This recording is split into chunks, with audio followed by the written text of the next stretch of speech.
Στους ανθρώπους που μπορεί να υπάρχουν αυτό, ελέγχουν τώρα οι άνθρωποι εδώ πέρα, οι εθελοντές και οι κάτι φλόγα είναι από κάρβουνες οι οποίοι επιχειρούν στο σημείο για να μπορέσουν να περιορίσουν. Δεν περιορίζεται όμως όλη αυτή η δυναμική που έχει πάρει η φωτιά όλες αυτές τις ώρες από τη στιγμή που μπήκε στο χυμάρι. Βλέπουμε την ένταση καίει ό,τι βρίσκει στο πέρασμά της εδώ και τι φορτίο θερμικό υπάρχει στο σημείο.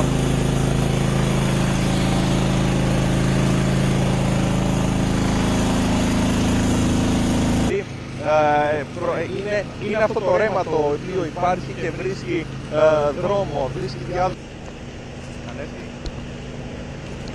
Δεν καταλαβαίνει ο άνθρωπος.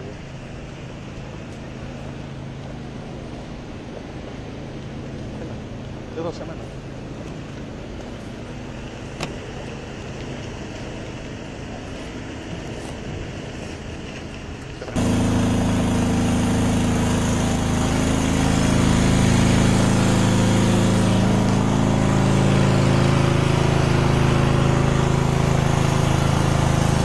Άλλη μια βλέπατε και νωρίτερα το πως η φωτιά κάνει ουσιαστικά, ξεπηδά, υψώνεται και βρίσκει σε μεγαλύτερο υψόμετρο μεγαλύτερη ένταση ανέμου και τη στέλνει προς άλλα δέντρα, προς άλλη άκαυτη ύλη και συνεχίζει τόση ώρα το πως μεταφέρουν από σημείο σε σημείο με φτιάρια στα χέρια να μπορέσουν και εκείνοι να σώσουν περιού και τι μανία είχε η φλόγα. Βλέπαμε φλόγα η οποία ήταν... Μισό λεπτό.